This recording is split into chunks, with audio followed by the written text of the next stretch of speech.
Welcome to Python Basics 102. Today mainly we are going to discuss about Python operators and some Python loops. And as you know, there are many different IDEs and I am going to use the Jupyter Notebook as my IDE, Integrated Development Environment, and you may choose any IDE of your choice. Okay.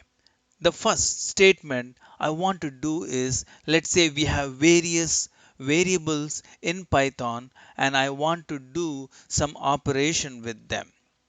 So let me put some piece of code here, and if you look at this piece of code, I have few things here. That first I define a variable A and variable B, and then I do few operation with them. I do a operation for addition, and that is here. I define a position in the print, and for that position the value I am assigning is a plus b. So here the value will get added and get displayed there. Similarly, if I do a minus b, that's the subtraction. I can do multiplication, or I can do division, a over b, and this is something new, that you divide and take the floor of it. So let's say when you divide, answer is 7.8, it will take the floor, that would be the 7. And then you have the modulus, and then you have the power. So the modulus is like the remainder, right? And then you have the power. So let's go ahead and execute this statement. And when I execute this, and I can see when you add, you have 5, 7, multiply, you get 10. And then when you divide, you get 2.5. And then I take a floor for that, I get 2. And when I divide 5 over 2, then I have a remainder of 1. And if I do 5 square, it's 25. Well, so these are the basic Python like arithmetic operators, but there are few other operators which also are pretty commonly used. So we discussed what happens when you add two variables, and normally in any programming language they loop and they do increments, and they keep adding one or two or even a value on a regular basis. On those circumstances, you can write c plus equal a, which is equivalent to writing c is equal to c plus a. Similarly, you can do a constant subtraction, c equal to c minus a, and that you can write it like this. Same thing for multiplication, division, and you can do the same thing for modulus and for power, and you can do the same for the division and the floor as well. Okay, so we learned about the basic like operator. Now let's take it a step further and see if we can compare these variables and say is a greater than b, or is a greater than or equal to b. Those kind of operation can also be performed in Python and most of the programming languages. So let me put a piece of code here, and we will discuss over it, and then I'll go ahead and execute it. So here I have three variables, which is C, D, and E. The values are 5, 5, and 3. Those are the value which are contained in this variable. And I am checking in the first one, is the value in C and D the same? If so, you print the values are same. Then I say, is the value in D and E different? Then do print the same. So these are the two different operators. One is to check the equality and one is to check the whether they are not equal. Okay, and for less than, the operator is less than itself, and the greater than, the operator is greater than itself. So here when you say E less than C, then it would go ahead and show the value that E is 3 and C is 5. This statement is true. And same thing for greater than, and you have two other operator, less than and or equal to. So it will satisfy the condition if it's less or even equal, and similarly for C greater than D, it would do very similar to that. Okay, let's go ahead and execute this. And if you see, I chose these variable in such a way that most of them or all of them are true, then it shows all these value because all these conditions were true. Okay, now let's move on to a binary world where we convert the number into binary ones and zeros, and then we apply some arithmetic operation on those. So we do bitwise operators. So these are called Python bitwise operator because we convert them to bits, and then we compare every bits and we do the logic. So let's say we have a variable g and its value is 60, and a variable h whose value is 13. This is in the normal decimal world, and if I print this in binary world, so I should say print binary, and I say variable name, and then and this is the syntax to print the binary output. Okay, and these are the different operators. We'll look one at a time. So here I print the value of g, value of h. This is the binary AND. Okay, so let's look at it. So g is 4 ones followed by 2 zeros, and h is 1101. So if I do a binary AND, what it would do is it would compare bit by bit, and in the last position we have 0 and 1. When you do a AND, it will turn out to be a 0, and the second one is 0 and 0, which is of course a 0. And that way, if so basically AND means when both the conditions are true, it would be called true, and if any one is true, then it's not going to be true. Okay, so that's the binary and you have binary OR here. That means any one condition is true or any one bit is true, it will be true. And there is one called exclusive OR. Exclusive OR means it either A should be true or B should be true. Both, if both are true, it's a false. So exclusively one of them should be true. That is XOR. Then you have ones complement. Okay, so you can do ones complement and those kind of stuff here. Okay, and then you have after ones complement, let me go one at a time. So this is OR, this is exclusive OR, this is ones complement, and after that you can do left shift and right shift. So this will move on the bits two position to the left, and this will move two position to the right.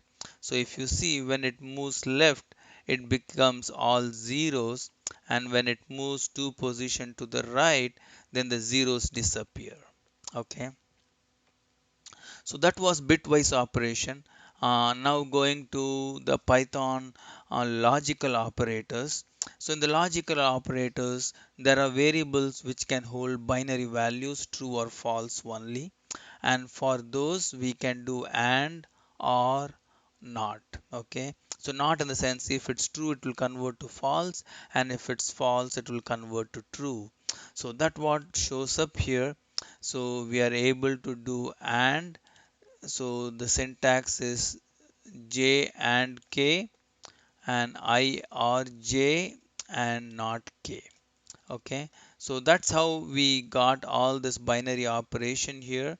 And now that we're done with binary, let's go ahead and do some operation with strings and look at the memory location and how they behave. Okay, so this is called the identity operator. Okay, so let me just put in the code first, and if you see here, the identity operator here is to check whether these two variables are pointing to the same memory location. So when I say A equal to 2 and B equal to 2, since they have the same value, internally the compiler will point to the same memory location. So when I say A is B, that means both are the same variable, it's pointing to the same location. Similarly, if I have two string with the same value, memory, the compiler being smart, it won't create two strings, it will create one string and it will point to the same string twice, one for C and one for D. Okay, so in that case, for both this statement and as well as this statement, we should get true as a output. Let's execute this. Yes, we see true. Okay, and if you notice for a array, okay, I have said E is not F. That means that these two arrays, even though they look the same, internally the compiler has them in two different locations. Okay, and there is one more function called in. I can say for in F, that means it will display true, but instead of 4, if I say 5, and then it will display false, and here you will see the value is false. Okay, and now going on to some membership operator, so that is in and not in. Okay, so if you see, I have a variable called Trinity College Cambridge, and I have a dictionary which has 1 January, 3 March, 5 May. Only those three value pair. Okay, key value pair. Now, if I say in this string, which is the Trinity College, okay, is the variable is a part of a string COLL in G, and if I say, it says yes. Okay, so here if you see, you have this COLL in this string G, then it displays L. Yes, perfect. Now we have not in string. Okay, when I say apple not in G. So basically in the string Trinity College Cambridge, there is no word apple. So this says apple not in G, and when I execute this, it displays true. Okay. In reality, this is a irony that we say there is no apple in Trinity College Cambridge. In reality, like everyone knows, there are apples in Trinity College because that is where Newton observed apple falling before he discovered Newton's law. So that's the reason I felt this is a irony when we say apple not in Trinity College. But as far as Python is concerned, yes, there is no apple in Trinity College because this is a string and that string doesn't contain the word apple. Okay, moving on. Now let's look at the word, let's look at this dictionary, and in this dictionary there is a key 3, and when I say look for key in the dictionary, it displays true. But on the other hand, when I say look for may, it will not look for it because that's not in the key. So the in function works only for the key and not for the values. Okay. Now let's move on to do some if then else logic. Okay, this is very commonly used in Python and many other programming languages. Okay, so what is if then else? Okay, so let's say someone gives you a number, you want to identify whether it's a even number or a odd number. Okay, let me go ahead and execute this statement. In this statement, you take a input. User will enter a number 24, 47, any number of his choice. And when he enters that, this piece of code, what it would do is it will find the remainder when you divide by 2. If the remainder is 0, that means it evenly divides it, and so it is a even number. And if the remainder is 1, then it is a odd number. So we have this logic two times because the if condition is we if and we do some test, and if the test is true, it will execute this statement. If the test is false, it will jump to the next statement. So that's the catch. This piece of code gets executed only if this statement is true. Similarly, this piece of code gets executed only if this piece of code is true. Okay, so let's go ahead and execute this. And now it says enter a number. Let me go with a easy number 9. So it should display odd. Let's see. It says 9 is an odd number. Perfect. Let me execute this again, and this time I say 12, and it says 12 is an even number. So this is pretty neat that any number you enter, Python will tell you whether the number is even or odd. So basically we need two if conditions. But in reality, do we need to do this two times if even? Instead, think about it. If it's not even, it is odd. Then why should we do two times? Of course, in Python, they have a logic to check if it's even, do one, if it's not even, do the other way. So there is a neat way to do the same thing. So here they have a logic. If this test condition is true, it's even, else it's false. So you don't have to do the test two times. So that's pretty neat.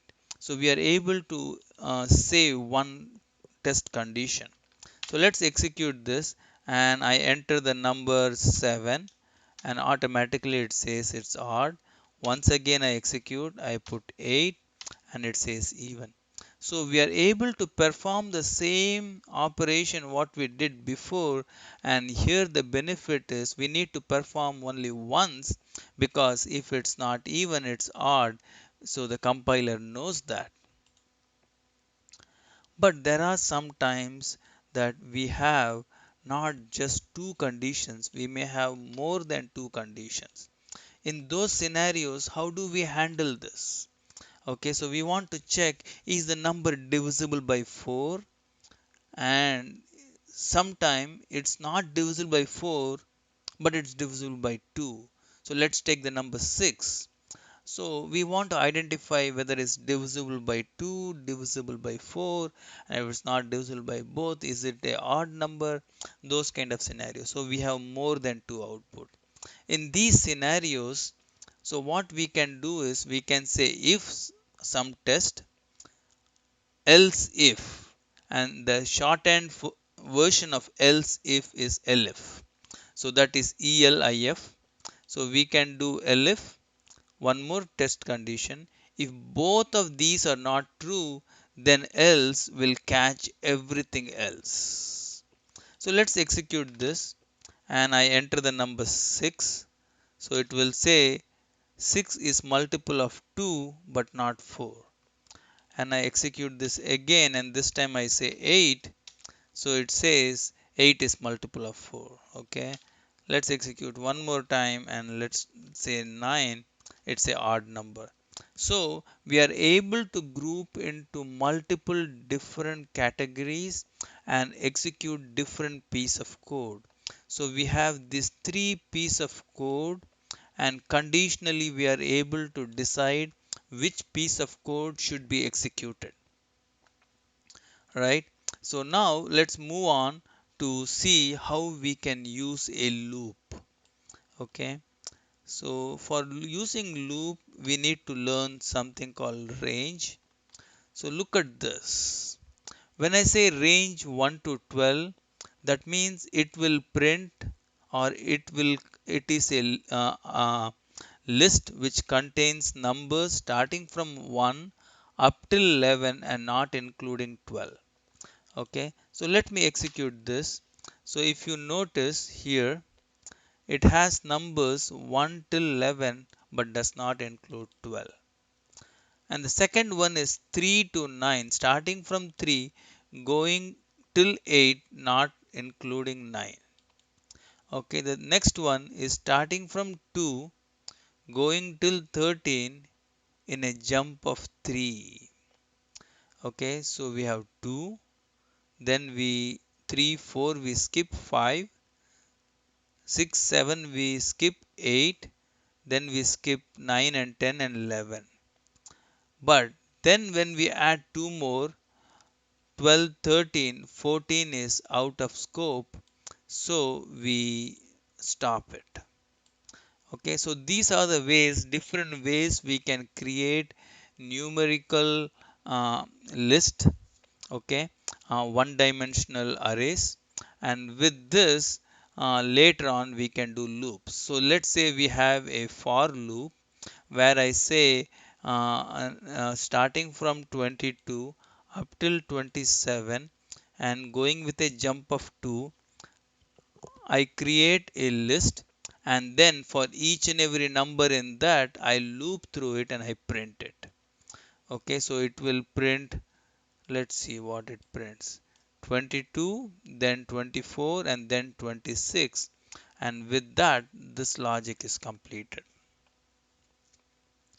Now, a interesting thing in Python is I have a string camel, okay, and I say for every letter in camel, that means it will loop through it, take one word, one letter at a time, C, then A, then M, and then it will print that letter here. Okay, so if string is a input, it will take every letter as a looping parameter, and if it's a list, it will take every number.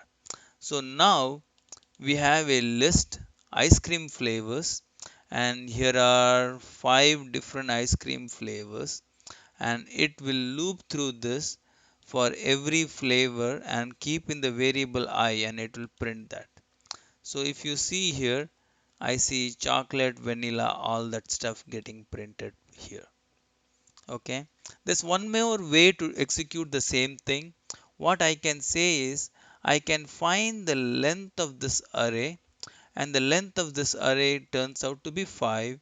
Then I say the length is 5, so create a range of 5, so it will create number 1 2 3 4 5 0 1 2 3 4 5, 1 2 3 4.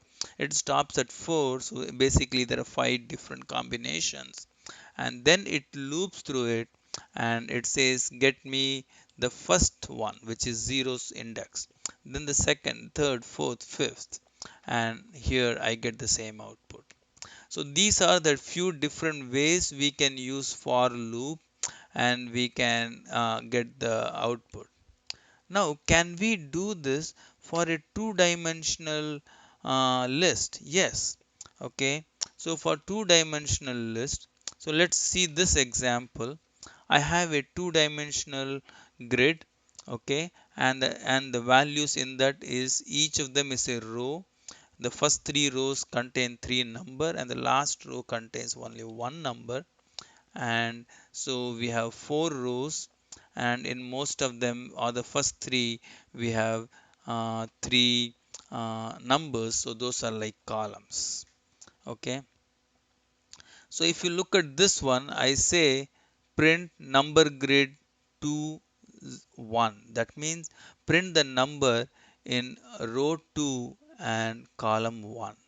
So the rows start with 0, 0, 1, 2, that is this row, and in this row print the second column, so 0 and 1. So the answer what it is going to print out is going to be 8. The next one is print 0 0, so that is going to be 1.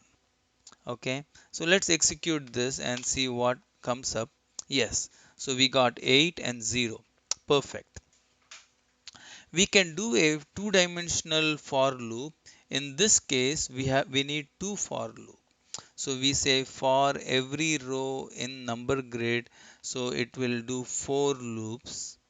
And then for each loop, once again we loop, and we in the second loop we go against every column, and then that each number is stored in this value column, and I print that. So if you see the output, it prints 1 2 3 4 up till 0. So whatever is the value in a two-dimensional grid, I was able to get it out in the form of a loop. Okay. Now there are times we don't need to use for loop, but we have to use a while loop. When would you use a for loop and when would you use a while loop? If you know you are going to loop 5 times, 6 times, for loop is good.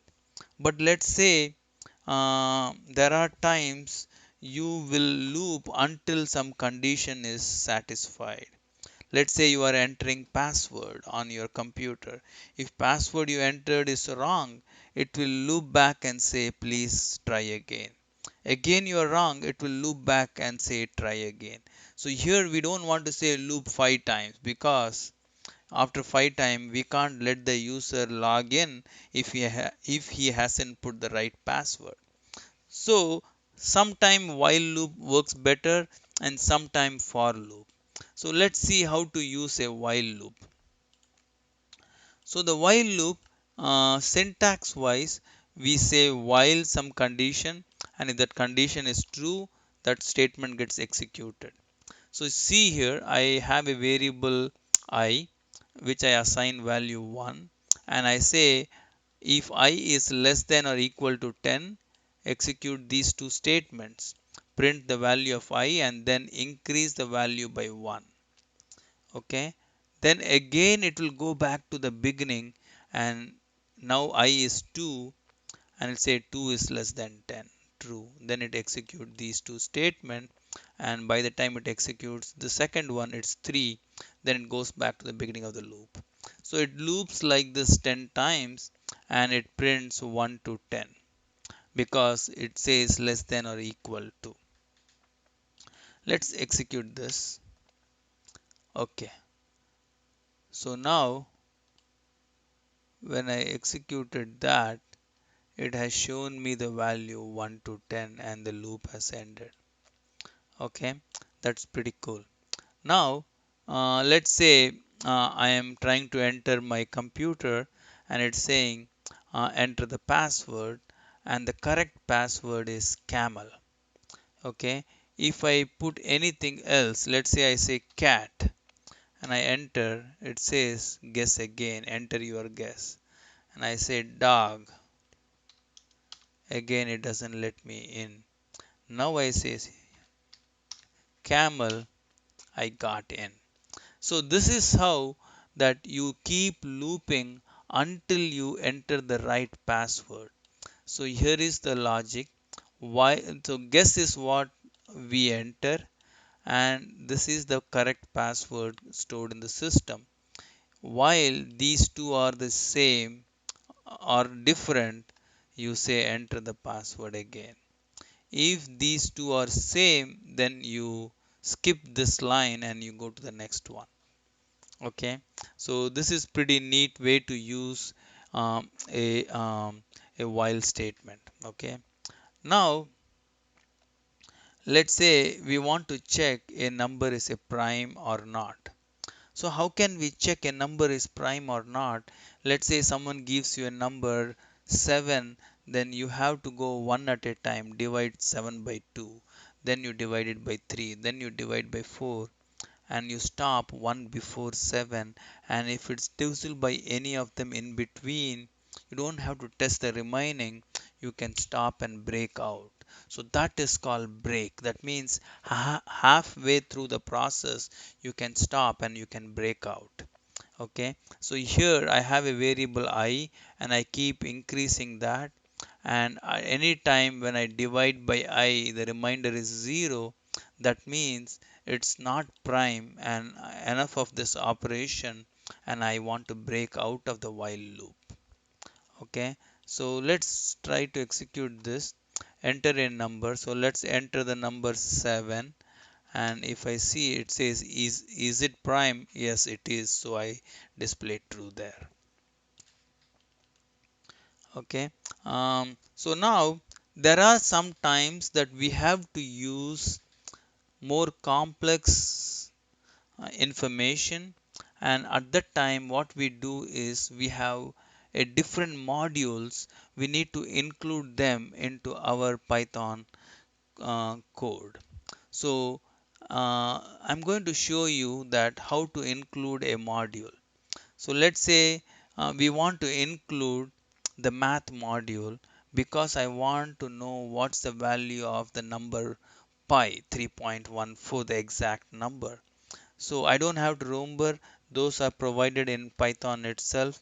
So I have to say import library or import module math, and that math module has a variable called pi, and it will show me the value. So if I execute this, it says the value of pi is 3.1415. And this can be done in few different ways. And the second way of doing the same stuff is you can say from math import pi, and then you can say straight away print pi. So like I like this way because then the pi looks pretty neat. Okay. And there is one more module by name statistics, and we have to use this a lot in data science project. So let's say we want to figure out mean, median, mode, variance of these numbers. Then what you do is you say mean and you pass this array list as a input. It will add all, divide by the number of numbers and tell you the mean. Median similarly, it will sort it and get you the middle number. Mode, that is the most frequent number, and variance, you know the variance formula, and it would do all those calculation and throw out the output. Let's execute that. And so for these numbers, the mean is 19.18, and the median and mode both are 5, and the variance is 863. Okay, I think with this I am done for this session, and I will meet you again in one more video. And one last thing, that if you haven't subscribed to my channel, I would request you go ahead, subscribe and give me a thumbs up. That's it for today. Thank you. Bye now.